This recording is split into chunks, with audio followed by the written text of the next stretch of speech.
Boa tarde a quem não está aí. Estou eu aqui sozinho,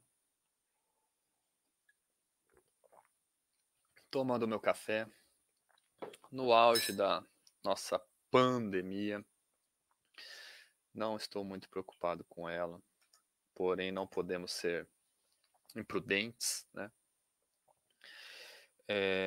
E separei algumas coisinhas para falar aqui hoje, porque eu gosto de falar. Não sei se vocês sabem, esse é mais um exercício pessoal do que um serviço de utilidade pública. Não me considero jornalista, não me considero um comunicador ainda. Então, isso é um exercício pessoal meu de me despir das minhas vaidades, porque a gente não gosta de se expor, né? Ninguém gosta de se expor, de ser, de ser, de ser alvo da crítica dos outros. Então, esse é um exercício que eu faço aqui para me expor, para falar, para perder a vergonha. E confesso que é até libertador você não se preocupar tanto com a opinião dos outros. Eu acho que a maioria de nós tem esse freio, né? Muitas vezes a gente não faz as coisas nos preocupando com o que os outros pensam, né? Inclusive eu assisti um filme muito legal ontem, Nossas Noites, um filme de romance da terceira idade, e os velhos começam a namorar e, e a velha fala assim, eu passei minha vida inteira me preocupando com o que os outros pensavam, eles que se danem. Então esse é um exercício meu para me preocupar menos com o que os outros pensam, né? Então, bom, falando aí do único assunto permitido, só tem um assunto que podemos falar, que é a nossa pandemia, né? Enfiaram a gente nessa dicotomia. Dicotomia é uma situação onde só existe dois polos, dois lados possíveis. Enfiaram a gente nessa aí, como se só existisse a possibilidade de ou salvar a economia ou salvar a saúde das pessoas, né? Então nós estamos, parece que a gente está aí no meio dessa dicotomia. E acho que todo mundo já percebeu que essa dicotomia é mentirosa, que não é por aí, né? Não é 0 ou 100, não é viva como se nada estivesse acontecendo ou fique em casa de portas fechadas que tudo vai se resolver. Não é nenhum nem outro. Então a imprensa está usando essa falsa dicotomia, esse falso dilema para colocar o povo contra o governo, contra o Bolsonaro de novo. E ele gostou da ideia também, foi lá, bateu de frente com a imprensa. Então, vemos aí o mais do mesmo, né? Vamos, o inimigo do povo, o imprudente, quer colocar o povo, quer arriscar a cabeça do povo para salvar as contas governamentais. Então, é sempre a mesma coisa. Mas eu não gosto muito de analisar a política diária, porque é chato pra caramba, e eu não tenho paciência para acompanhar, então acabo não tendo competência também. A questão é, quando uma ameaça se espreita, quando vem uma ameaça de fora, quais as soluções que a gente tem, né? Quais as reações possíveis que a gente tem? Ou a gente se encolhe, ou a gente vai para cima. Então a gente tem a dicotomia, na verdade, não é entre vamos salvar a saúde da população ou vamos salvar a economia, não é? Essa questão é, nós como povo que estamos sendo ameaçados por uma epidemia, por um vírus, uma ameaça externa, a gente faz o quê? A gente busca segurança ou a gente busca força? É isso que a gente tem que pensar, né? Então, quando começou essa epidemia, a gente tinha pouquíssima informação sobre ela. A gente não sabia da letalidade, não sabia nada. Tudo que a gente sabia estava lá no interior da China, morrendo um monte de chinês que comeram a sopa de morcego, e daí se começou a se espalhar, e os chineses começaram a ficar apavorados, e todo mundo observando aquilo lá, ainda estava engraçado, ainda estava fazendo piada com o morcego e tal. E daí, até que o pessoal viaja muito, chegou na Europa, chegou nos Estados Unidos, começou a ficar bravo, chegou aqui no Brasil e o pessoal já começou a ficar assustado, e já se espalhou por todas as cidades, e o negócio mata, e começaram a contagem de mortos. Então, assim, nessa situação, é meio natural que a gente se encolha, que a gente busque a segurança. Você não tem noção do que está acontecendo. Mesma coisa que você for sair de casa, começar uma tempestade de vento e barulho, e você não sabe o que está acontecendo, corre para casa e fecha as portas. Eu não quero morrer. É isso que eu não quero fazer, é isso que eu não quero morrer, né? Então, Aí começou a tempestade de informação, porque hoje estamos nessa neurose aí de Facebook, internet, WhatsApp e Globo News e rádio e tudo ao mesmo tempo. Então começou, a bolsa de valores caiu 50% e circuit breaker, Mayday, né? Mayday, corre todo mundo, o pânico generalizado. Então a gente não tinha muita solução, não tinha muito para onde ir. Não tinha muito para onde correr. Então, beleza, todo mundo ficou recluso. Aí o tempo passou. Isso já faz mais ou menos umas 2 semanas que começou esse apavoramento. Agora a gente já tem muito mais informações. As únicas informações que a gente tinha era o vírus passava, transmitia muito facilmente e ele era letal e estava matando. Então, beleza, vamos correr para casa. Agora a gente já tem muito mais informação. A gente já sabe que a letalidade dele é muito baixa, que ele continua espalhando muito fácil, mas mata muito pouca gente.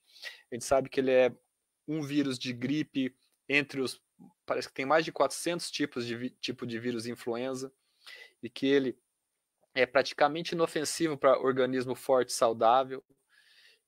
Pouquíssimos casos de gente forte e saudável que teve sintomas. Por exemplo, teve o Dr. Ives Gandra Martins, um dos maiores juristas do Brasil, 85 anos, ele estava no hospital, fez uma cirurgia, aí teve uma infecção de alguma coisa lá, estava se recuperando, então ele devia estar muito medicado, o senhor de 85 anos, se recuperando de uma cirurgia, mas ele estava no Albert Einstein, muito medicado, devia estar com muita vitamina, monitorando tudo, de repente foram fazer o teste nele, estava com o coronavírus, sem nenhum sintoma, não tinha nada. Aí fizeram os testes no médico, 2 médicos deles, os 2 estavam com coronavírus, ninguém estava nada. Pessoal que está com o organismo forte, que está bem nutrido, que não tem problemas de saúde, de pulmão. Então, assim, ele é assintomático na grande maioria dos casos. Não dá para saber nem quantos são os casos, porque se é assintomático, como é que você vai saber, né? E por se espalhar muito fácil, é quase impossível que ninguém pegue. Então, agora que a gente tem todas essas informações, o que a gente faz? Né? A gente tem que fazer alguma coisa. A gente não vai continuar se escondendo até quando? A gente já tem situação, já tem informação para enfrentar essa situação. O que poderiam estar falando para a gente fazer? Poderiam estar falando para a gente reforçar a nossa imunidade, né? Você tomar vitamina, suplementação de vitamina C, vitamina D, se alimentar mais especificamente para reforçar essa imunidade, tomar sol, fazer exercício físico para melhorar a capacidade pulmonar, dormir bem e tal, poderiam estar reforçando isso. E os cuidados de saúde normal, que já falaram aí de álcool gel, de evitar aglomeração, para o vírus se espalhar mais devagarzinho, porque pelo jeito todo mundo vai pegar esse vírus. Todo mundo que se expõe, que circula, que trabalha, que passeia, vai entrar em contato com ele. Então, se você estiver forte, você não vai sentir nenhum sintoma e seu organismo vai reagir àquilo lá. Mas o que a imprensa decidiu fazer? Decidiu espalhar o medo e a insegurança para as pessoas ficarem acanhadas dentro de casa. Essa é a estratégia deles. Medo e insegurança. E para quê? Para a gente buscar a segurança. A segurança, como diz o Olavo de Carvalho, é o ideal dos velhos e doentes, das pessoas que não têm capacidade de reação. São essas pessoas que buscam a segurança a qualquer custo. O brasileiro, infelizmente, tem isso dentro de si, né? O jovem de 18 anos, saudável, forte, inteligente, que é um emprego seguro, que dê um salário para ele pelo resto da vida. A gente tem isso por viver num ambiente de insegurança econômica eternamente, desde sempre. Então a gente sempre fica com medo. A gente é uma população amedrontada. Só que a gente, quanto mais medo a gente sente, mais incapaz a gente se sente.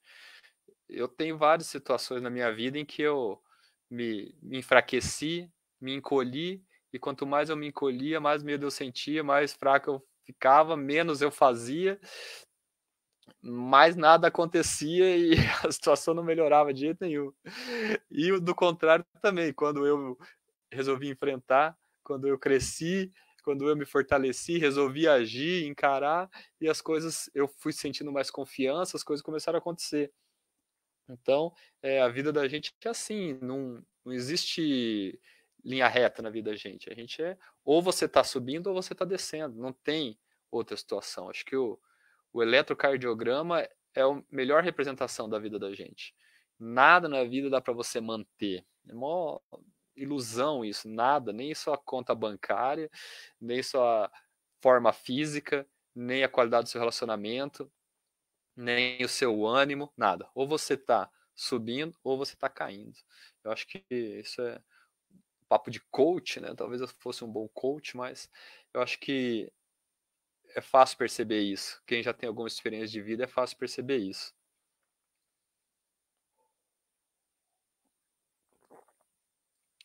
Mas aí que vem o tema agora da live. Nem sei quanto tempo já passou. Já passou muito tempo, já falei mais do que devia. E agora que vem o tema. Por que que eles querem enfraquecer a gente? Por que que a imprensa e os governos não querem fortalecer a gente? Não quer falar assim, não, vamos fortalecer, gente, vamos se exercitar, vamos alimentar bem. Então, quando passar essa crise, a gente vai estar mais forte. Porque o enfraquecimento da população é uma estratégia de dominação antiga dos governos aliados às imprensas, governos totalitários ou não, né, o que gosta de um governo grande, já é uma estratégia antiga. Né? Eles querem que você sinta medo, eles querem que você se sinta acanhado. É isso que eles querem o tempo todo. Né? Vamos supor que você tem um problema na sua. Se você tem um problema de saúde sério e precisa de dinheiro para se tratar, e você está sem dinheiro, vamos supor, você está enfraquecido fisicamente e financeiramente. Se você tem uma família, a hierarquia de pedido de socorro, primeira pessoa a quem você vai buscar um socorro seria alguém da sua família. Seria ali seu pai, sua mãe, seus irmãos, né? O seu núcleo familiar, depois sua família expandida. O segundo nível da hierarquia, para quem que seria? Para sua comunidade. Quem participa de uma igreja sabe disso, né? Que a gente se junta às vezes para ajudar alguém que está em dificuldade financeira, numa situação complicada. Então seria essa a segunda hierarquia do pedido de socorro. E a terceira e última é o governo. Se a pessoa não tem familiar a que recorrer, não tem amigos com a comunidade forte, que geralmente é a igreja que forma essa comunidade mais forte, mas talvez existam vizinhos que sejam tão fortes assim, amigos, né? A terceira e última seria o governo. Então, esses governos com pretensão totalitária, essas organizações de ONU, de OMS, que querem cada vez serem mais poderosos e mais indispensáveis na vida das pessoas, o que eles querem fazer? Querem enfraquecer esses núcleos. Primeiro é o núcleo familiar. Às vezes as pessoas não entendem qual que é o interesse do governo de esquerda em ficar promovendo o enfraquecimento da família, ficar promovendo ideologia de gênero, todos esses tipos de moralidade para a família ficar cada vez mais frágil e se dissolver, para as pessoas ficarem desamparadas, para criar o desamparo, é uma palavra que é pouco usada, mas é esse o objetivo de toda essa imoralidade que essas grandes instituições gostam de pregar. Querem criar o desamparo. A pessoa que não tem um núcleo familiar, ela não tem para onde correr. E depois, quem não tem o núcleo familiar vai para onde? Vai para a igreja, para a comunidade. Pô, a igreja não precisa nem falar, né? Já está atacada, já é atacada faz décadas e chegou num ponto que está muito pulverizado, está enfraquecido as igrejas. Então sobrou quem? Para quem não tem para quem está enfraquecido, para quem não tem uma família para quem recorrer, não tem a comunidade, sobrou o governo, né? Por favor, ficar exigindo do governo sua bolsa auxílio, que o SUS faça isso, que é a universidade pública gratuita de qualidade e tudo do governo, fica exigindo tudo do governo, emprego, concurso, parará, parará, ao invés de exigir um ambiente onde ele possa se desenvolver, possa se fortalecer, possa criar sua família, a sua igreja, a sua empresa, ganhar dinheiro, prosperar. Não, eles criaram um povo que fica pedindo por mais governo, porque é um povo desamparado, um povo medroso. Então, era isso que eu queria falar hoje, só. que eles querem que a gente fique com medo e desamparados e inseguros para buscar mais e mais o governo e que o governo seja cada vez mais poderoso. Os governos se aproveitam dessas crises. É o momento deles darem um passinho a mais, né? Não é assim, de um minuto para o outro vai ter um governo totalitário mundial que vai dominar tudo e todos. Não é. Eles usam cada crise para dar um passinho a mais. Agora já estão falando em voltar a CPMF por causa dessa que o governo vai gastar muito dinheiro com socorro às empresas, de taxar grandes fortunas, que não é grande fortuna coisa nenhuma, pode ser a minha fortuna de uma casa e um carro, né?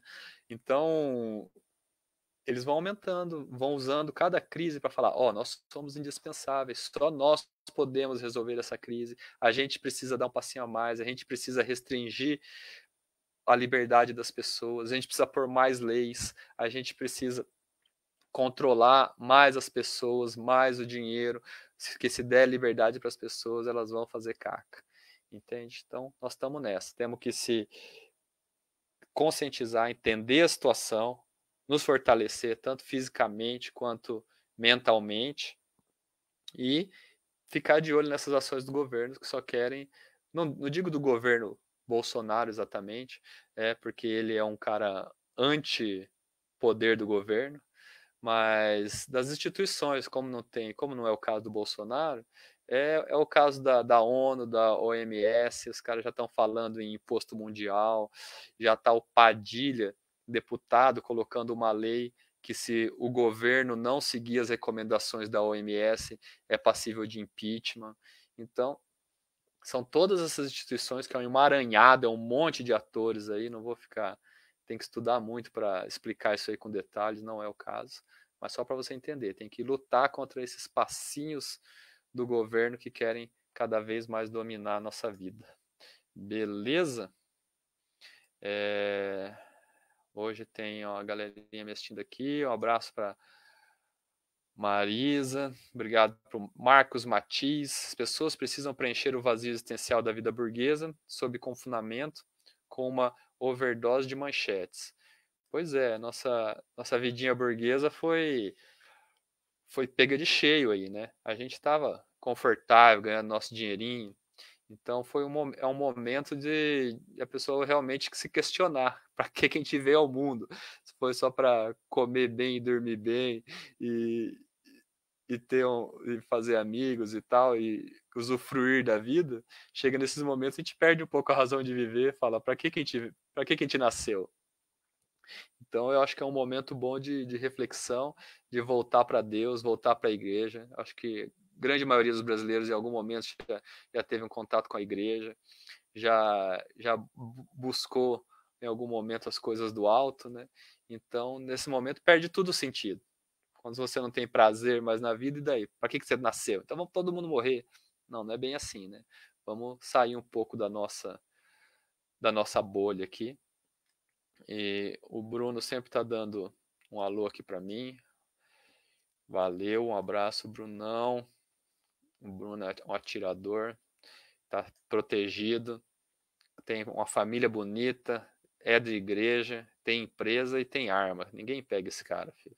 Não tem governo que pegue ele. Então é isso aí, gente. Valeu, falei já que eu tinha que falar. Até a próxima. Tchau.